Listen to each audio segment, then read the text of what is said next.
पूर्व में सत्ता में रहते हुए कांग्रेस सरकार पर 14 लाख रुपए का बकाया बाकी था। सरकार जाते ही भारत के प्रधानमंत्री ने उन पर बकाया राशि के ऊपर जुर्माना ठोक दिया, जिसके चलते कांग्रेसियों में आक्रोश की लहर है। इसी के चलते कांग्रेसी जिलाधिकारी कार्यालय पहुंचे और ज्ञापन के माध्यम से अपनी समस्या से जिलाधिकारी को अवगत कराया। आज कांग्रेस की तरफ से जो ज्ञापन दिया गया है, मोदी सरकार की तानाशाही जो चल रही है, कांग्रेस पर 14 लाख का इनकम टैक्स का था, जिसमें 138 करोड़ का जुर्माना लगाया गया है। ये मोदी सरकार सरकारी संस्थाओं का दुरुपयोग कर रही है। चुनाव आयोग इसको अपने संज्ञान में नहीं ले रहा है।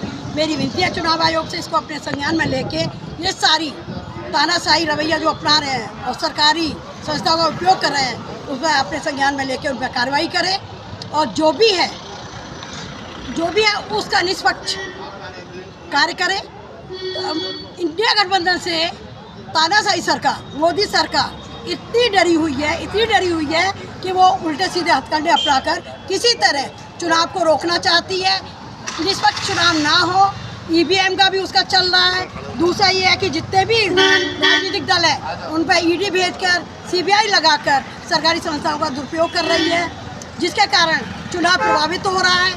हम लोग चुनाव ढंग से ना लड़े तो इसलिए वो ये सारे हथकंडे अपना रही है। लेकिन हमारा भी दावा है, हम चुनाव पूरी ताकत से लड़ेंगे, चाहे हमें किसी भी तरह से लड़ना पड़े, चाहे हमें घर घर जाकर चंदा मांगना पड़े, लेकिन हम चुनाव पूरी ताकत से लड़ेंगे। जय कांग्रेस, जय।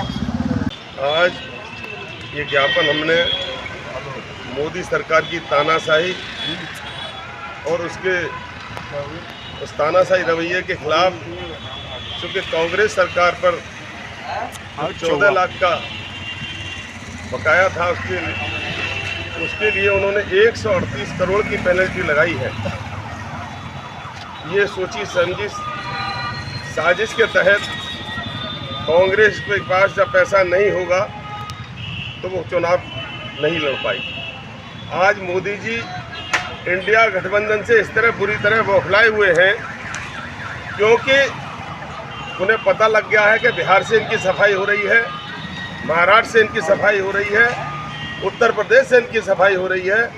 अब ये सरकार में आना इनका नामुमकिन है, तो ये सीबीआई, ईडी इनके माध्यम से इंडिया गठबंधन के नेताओं को डराने का काम कर रही है।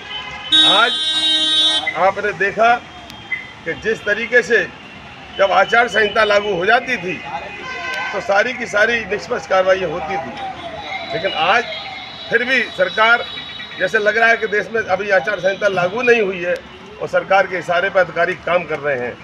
इसलिए हमने आज चुनाव आयोग, केंद्रीय चुनाव आयोग के नाम ज्ञापन देकर उनसे मांग की है कि निष्पक्ष चुनाव के लिए कि ईडी, सीबीआई, इनकम टैक्स जैसी असंवैधानिक कार्रवाइयों को रोका जाए, जिससे निष्पक्ष चुनाव हो सके।